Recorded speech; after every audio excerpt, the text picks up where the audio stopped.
Bana, muda huu tuungane na Privadinho kutoka Young Africans, mkuu wa kitengo cha digital kutoka Young Africans, ambapo muda mchache uliopita tulikuwa tunazungumza kuhusiana na yale ambayo yamekuwa yanazungumzwa kuhusiana na klabu ya Yanga na performance yao, licha ya kuonekana ni timu ambayo inaongoza kwenye kila kitu kwenye takwimu, lakini bado kumekuwa kuna ukosoaji kuhusiana na kiwango cha Young Africans. Priva, mambo vipi?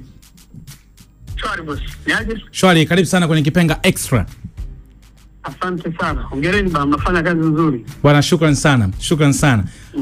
Priva, nimekupigia hapa ili tuweze kuzungumza kwenye hiki ambacho kinazungumzwa kuhusiana na performance ya Young Africans. Nilikuwa na hoji wachambuzi wangu hapa kwamba why timu ambayo inaongoza kwenye kila kitu kwenye takwimu ni timu ambayo inakutana na ukosoaji. Na wewe ni miongoni mwa watu ambao umekuwa ukiuliza maswali kwamba kwa nini mmekuwa hampewi heshima kutokana na kile ambacho kinaonekana na takwimu ambazo mmekuwa nazo. Labda kitu gani hasa ambacho wewe kimekuwa kinakupush kuja fronti na kujaribu kusisitiza kwamba mnastahili kupewa zaidi ya hiki ambacho mnapewa na wadau wa michezo? Kwanza kabisa, mpira wa miguu ni mchezo wa wazi. Ni mchezo ambao kila mtu anaona. Yeah. Na kwa bahati mbaya sana pia, mpira wa miguu ni mchezo ambao kila mtu ni kocha, kila mtu anaweza kuchambua, kila mtu anajua, kwa sababu unaonekana ni mchezo rahisi kila mtu kuweza kuona. Kwa bahati mbaya sana, ni mchezo ambao kuutazama, kuongelea ni rahisi, lakini kufanyia kazi ni ngumu, yani kwa namna ambavyo ilivyo. Kwa bahati mbaya sana, Young Africans tokea tumeanza msimu mpaka hivi sasa hatujapata baraka nyingi kutoka kwenye vyombo vya habari, na naweza kukiri ni kweli kuna standard ambayo Yanga tulitengeneza msimu kadhaa, msimu minne iliyopita, ambayo namna ambavyo tulianza msimu huu tulichechemea. Na hata ukifuatilia wakati tukiwa na aliyekuwa kocha wetu, changamoto ambazo zilikuwa zinazungumziwa ama zimeguliwa na wachambuzi, nafikiri mlikuwa mmeona hata ukimya kwa upande wetu, kwa sababu tulikuwa tunapata matokeo lakini si katika ile rhythm ambayo timu ilikuwa inaijua. Kwa mashabiki pia hawakuridhishwa. Perhaps coach Romain Folz ni kocha mzuri, lakini kulingana na falsafa ambayo tulikuwa nayo sisi alikuwa haendani na falsafa yetu, au hakubadilika kulingana na mazingira. Kama mchukue Jose Mourinho umpeleke Barcelona, Mourinho ni kocha mzuri, lakini Barcelona hawatoka wamwelewa, na anaweza kaapa mafanikio lakini hawatoka waridhiki. Wana utamaduni wao. Hata kwa upande wetu, hata kwa upande wetu nafikiri ndicho ambacho kilimkuta kocha Romain Folz. Ukija sasa baada ya Romain Folz kuondoka, mabadiliko yalikuwa ni makubwa Kasuga, yalikuwa ni makubwa kiasi kwamba ulikuwa huwezi kutegemea kuona bado negativity zinaendelea. Takupa mfano. Mchezo wa kwanza tunacheza na Pamba Jiji, magoli 3-0. Pasi 348. Mashabiki wa kuridhika. Wakaenda Mbeya, mechi ya away ngumu. By the way, hatujawahi kuwa na rekodi nzuri Mbeya. Binafsi sikuwa na malalamiko, kwa sababu nafahamu Mbeya kumekuwa kugumu kwetu kwa takriban misimu 3 mpaka 4. Tukarejea hapa Dar es Salaam, tukacheza na Mtibwa Sugar, kocha mpya, sio? Pedro Gonçalves akiwa anapata mchezo wake wa kwanza, lakini huwezi kumwongelea Pedro kwa sababu ilikuwa ndio siku yake ya pili kazini. Kwanza ndo ameingia jana yake, siku 2 tumeenda kwenye mchezo dhidi ya Mtibwa Sugar.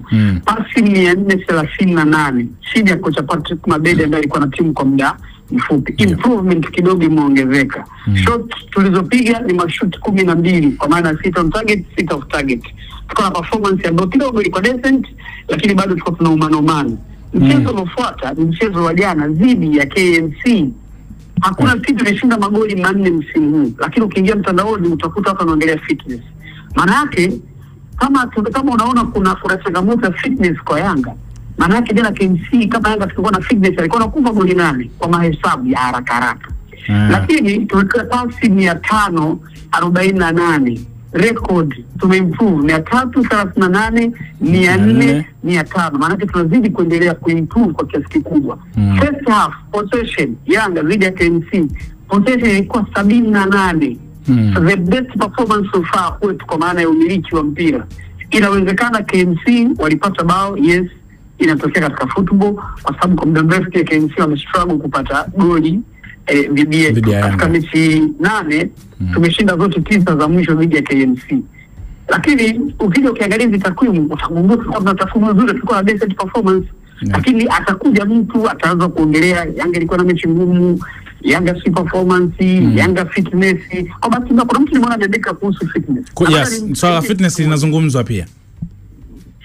Swala fitness ni jambo la aibu kama ukiwa mchambuzi utakapokwenda kuongea kwenye vyombo vya habari na hujafanya utafiti wako wa kutosha. Fitness ziko za aina mbili. Kuna psychology, yani utimamu wa kiakili wa mchezaji, ambao mara nyingi huu unaweza ukaathiriwa na mfumo. Yani mchezaji anaweza akaonekana ni unfit kutokana na mfumo. The likes of Angel Di Maria alivyokwenda Manchester United wakati wa Louis van Gaal. Ulikuwa ukimwona unaweza ukahisi huyu mchezaji ni unfit, lakini kumbe ni mentality. Kwa sababu gani? Kocha wa viungo ama fitness coach huwa anakaa na timu kwa dakika zilizozidi 30, yani 20, katika training ambayo timu inafanya kwa zaidi ya lisaa na nusu au kwa dakika 90 ya mazoezi au masaa mawili. Kocha wa viungo anakaa na wachezaji dakika 20 peke yake. Maanake fitness ya mchezaji haitengenezwi na fitness coach peke yake kwa ule muda mfupi. Kazi ya fitness coach ni kuamsha ile stamina na fiziki ya mchezaji. Maanake mchezaji anapaswa kuzingatia taratibu zote, tabia zote za kuwa professional players. Unakula nini, unalala saa ngapi, mazoezi binafsi. Umeelewa? Kwa kocha wa viungo ana muda mchache sana. Yani mimi siwezi kuamini kwamba eti kocha wa viungo ambaye ana train na wachezaji dakika 20 za warm up na dakika 20 au 30 za training basic zinatosha kumpa mchezaji fitness ya dakika 90. Maana ni kwamba wachezaji wetu kwenye hilo eneo ambao Priva kwenye eneo ambao Priva umegusa hapo kwenye huo mgawanyiko wa fitness, lakini pia wachezaji kuwa sawa psychological, kama ambavyo umetoa mfano wa Angel Di Maria, kwa mazingira namna ambavyo yalivyo, kuna baadhi ya wachezaji wenu inawezekana psychological hawako fiti, kwa sababu kuna jambo la Prince Dube limekuwa linazungumzwa sana. Jana kwa kuna clip ya Alikamwe akizungumza namna ambavyo Andy Boyle aenda kupiga ile penalty. Kwa kunaonekana kuna mazingira ya kwamba huyu mtu bwana anajua uzito wa ile tukio kwenye mazingira kama hayo.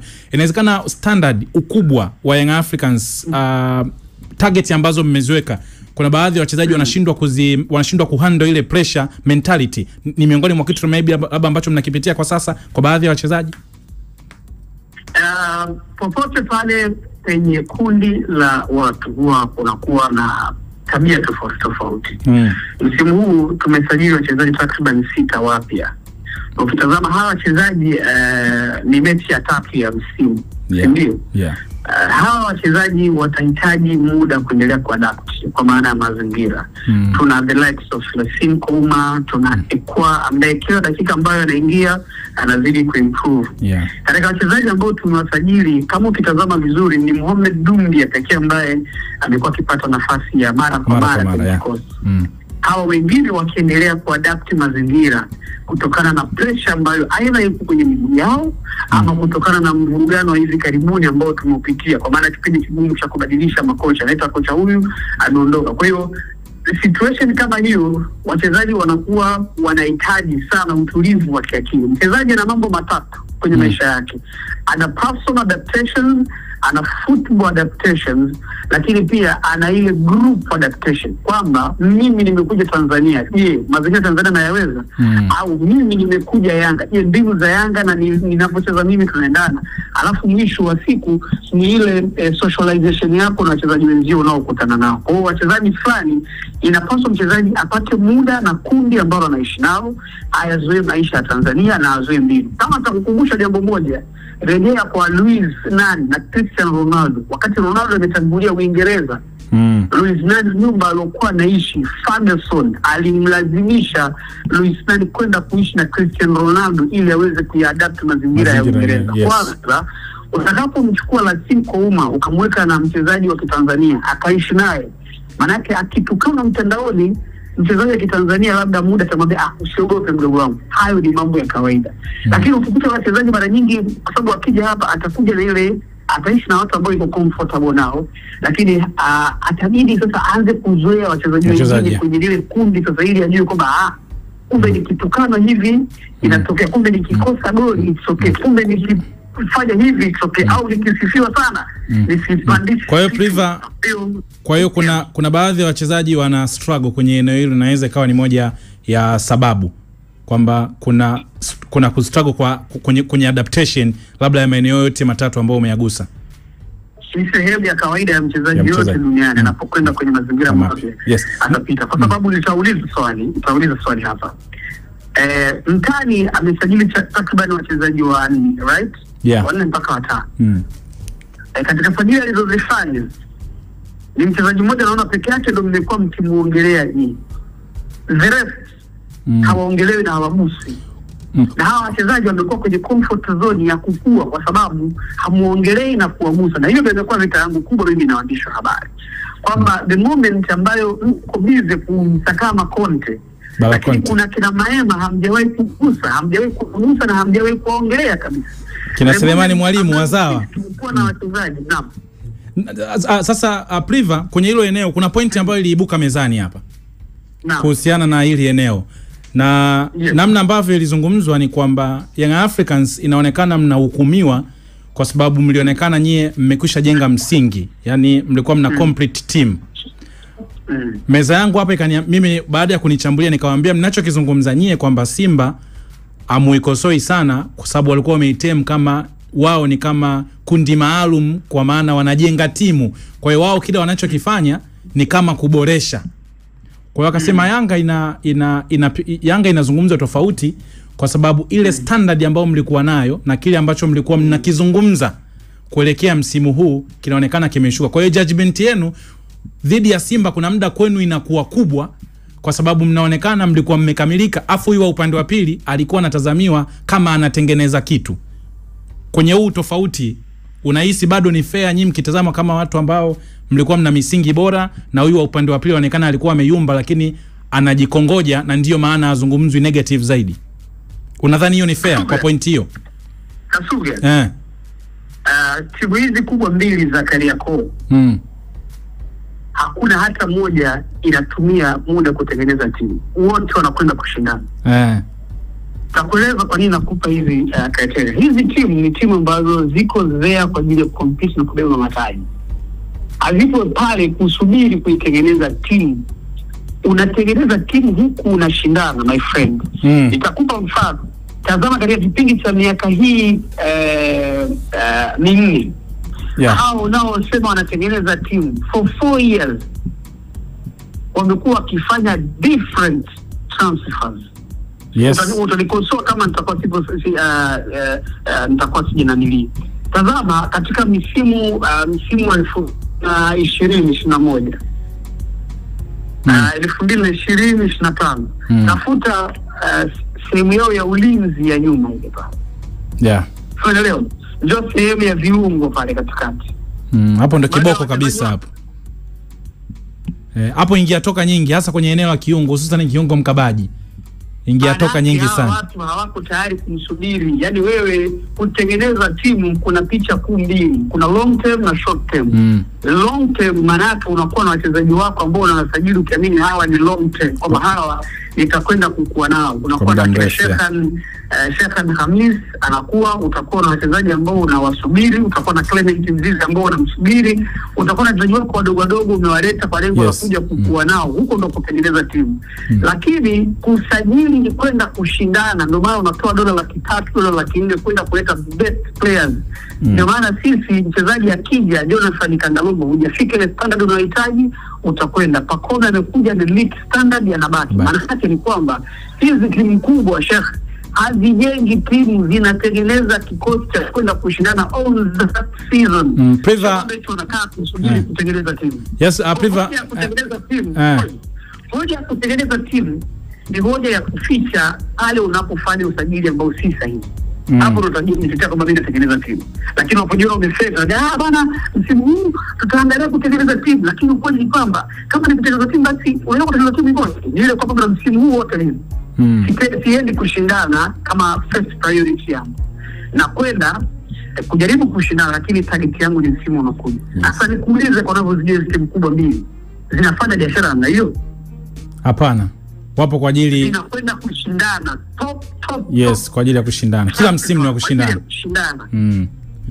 Bana Priva, hiyo concern ya unazokosoa ushindani wa Young Africans ifundike namna ile ambapo mnakosoa na upande wa pili, kwa sababu msimu huu ambao yes tumestruggle, lakini bado tupo kwenye kilele. Pale mwanzo tulivyoanza tuko kwenye kilele cha ligi, ndio tuna magoli mengi, tuna magoli 9, lakini pia ndio timu inaongoza kwa kupiga pasi nyingi kwenye msimu huu, na mna ushindi mkubwa nyingi pale. Yanga ndio inaongoza, timu ni magoli mengi, Yanga ndio inaongoza, timu inaongoza ligi Yanga kwenye ushindi wa goli 4 Kasuga. Unakuja kuikosoa Yanga. Tunaongelea fitness. Bwana Priva, muda wetu umekwenda. Ni kushukuru sana Priva kwa time yako. Labda neno dogo tu kwa wachambuzi, walau dakika moja. Wachambuzi wanafanya kazi nzuri. Kikubwa tu wasitake kubalance kwenye kila story, na si kukosoa peke yake kumaanisha kwamba ndio utakuwa relevance kwenye jamii. Unaweza kugusa details kuliko kutafuta content, kutafuta comment na likes. Hebu kutafuta kitu ambacho mtu akija kwenye anakuja kujifunza. Go into details, numerical, chambua, nenda, gusa, fanya comparison ya mechi kadhaa zilizopita. Hii timu ilikuwaje, imekwendaje, imekuwa imeshuka. Kuliko kuweka kwenye zile hisia za kinaweza. Bana Priva, sisi tutapasue. Usia chambua in details. Details ili mtu ambaye yuko manyoni aelewe Kasuga. Priva, sisi tukushukuru sana. Tunatakiwa tulipe bili hapa. Naamini kwenye international break tutapata muda wa kuja kuzungumza zaidi, kwa sababu na wewe ulishakuwa upande huu. Tuje tuone namna ambavyo jambo international break tutapata jambo. Poa Priva, shukrani sana kwa time yako.